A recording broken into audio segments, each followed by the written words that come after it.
Imagine for a second you could jump in a time machine, go back over 2,500 years to ancient China. You're a student, and you get to ask just one single question to one of the greatest minds in history, Confucius. What would you ask?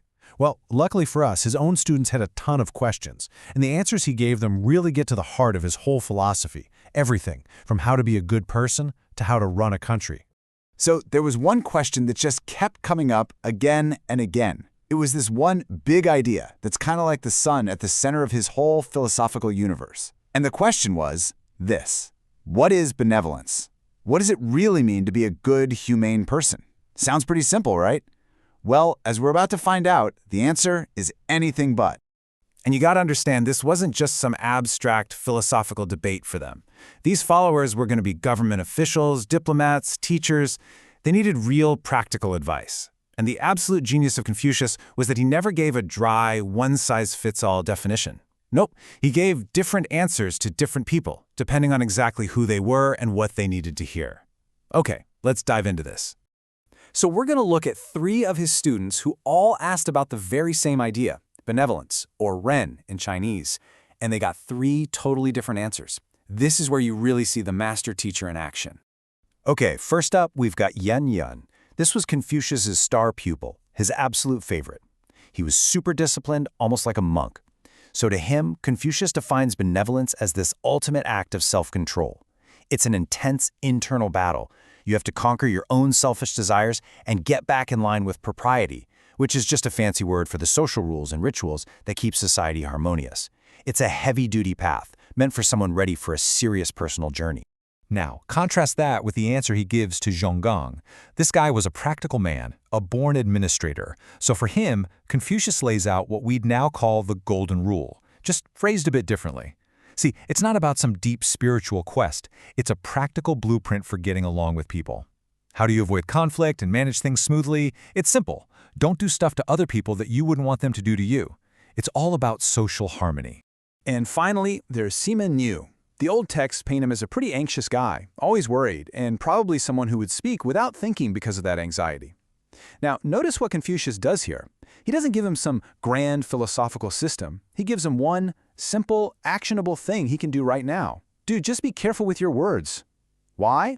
Because your words can cause a lot of damage, and learning to control your tongue is the very first step toward controlling your actions.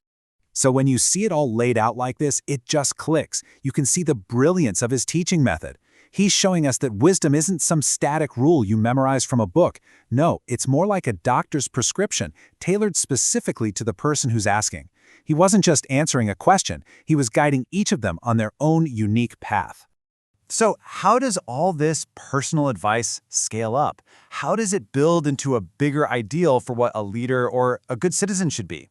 Well, Confucius had a special term for the kind of person who really gets all this, who embodies benevolence, the junzi, which usually gets translated as the gentleman or the noble person. So what really defines this ideal person? It's not about money or status or power. It's an inner state of mind. The gentleman isn't worried or scared, because when they look inside themselves, their conscience is clear. They've got nothing to hide. Their strength comes from this solid moral core, not from what other people think of them. And that brings us to this amazing question from another student, Zhang. I mean, this is a question that feels like it could have been asked yesterday on social media. He basically asks, "Hey master, how can you tell the difference between someone who is genuinely accomplished and someone who is just, famous?" And Confucius's answer is just brilliant. He draws this super sharp line between achievement and fame. The achieved person, they've got substance. They're genuinely good, they're humble, they think about others. Their influence is real. But the famous person, well, they just put on a good show. They might talk a big game about benevolence, but their actions don't line up. It's basically the original critique of being famous for being famous. The whole point is that real worth comes from who you actually are, not the image you're trying to sell. All right, let's zoom out. If having inner integrity is the foundation for a single person, what's the foundation for a whole country? See, Confucius's philosophy wasn't just about self-help. It was a blueprint for building a stable and just society. And to get at this, we get to listen in on one of the most intense back and forths in the entire Analects. It's between Confucius and his really sharp, eloquent disciple, Zhang. Now, Zhang was a top-notch diplomat and politician, so he hits his teacher with this incredible, high-stakes thought experiment. He asks Confucius to just list the absolute essentials for government, and Confucius lays out 3 pillars. 1, enough food for everyone. 2, a strong enough military to defend the state. And 3, the trust and faith of the people in their leaders. But Zigong doesn't stop there. He pushes. He asks this brutal question. Okay, but if you were absolutely forced to get rid of one of those, which one goes first? He's forcing a choice between the core functions of a state. Confucius's answer is immediate. And for a lot of leaders, both then and now, it's probably a real surprise. He says, let go of the army. A state can, theoretically, survive without weapons. But Zigong's not done yet. He presses the point, asking the ultimate question of leadership.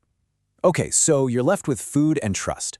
If you have to give up one more, which is it?